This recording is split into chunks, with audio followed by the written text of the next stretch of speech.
Good afternoon. This is Mark Espy with MarketTamer.com, also OptionsRevolution.com, and it is the 10th of September after market close, and we're looking at the Dow Jones Industrial Average. Before I begin here, I must remind everyone that everything we speak of here is for educational purposes only and never to be construed as a recommendation to buy or sell anything. Please do your own due diligence.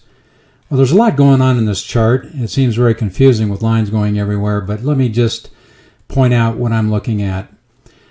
First of all, I drew several trend lines here. This first one, an internal trend line that began with a swing low that was back in May. And it came through here and it actually touched almost exactly with this swing high in July and another swing high that occurred here in August and now is extending through to the point where we are at currently.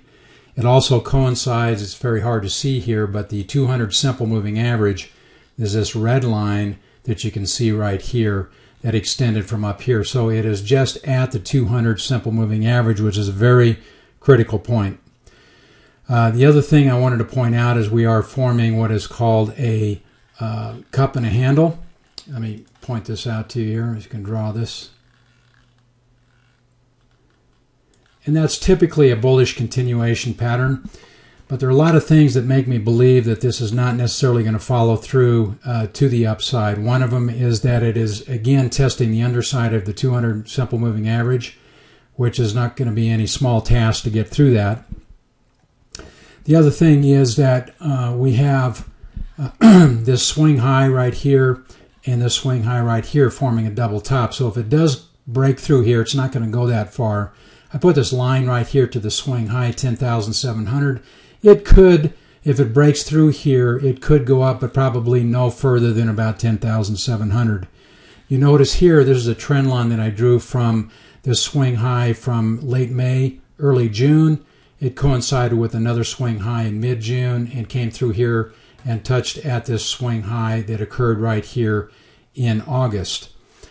So the intersecting lines that we find here, it's interesting to see that it actually backed off at this point and began to come back down. So this line is going to be resistance. If it does find a way to get higher than 10,700, it's going to be this line right here. But I don't believe that it's going to go any higher than 10,700. And in fact, I think it's not going to break through the 200. I think it's going to probably consolidate here and begin to move back down in a range.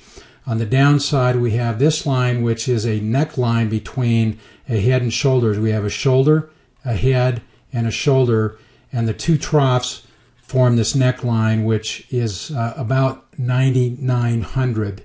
If it breaks through there, then you're looking at the double bottom that occurred in May and June, which is about 9,800, and then this swing low about 9,600.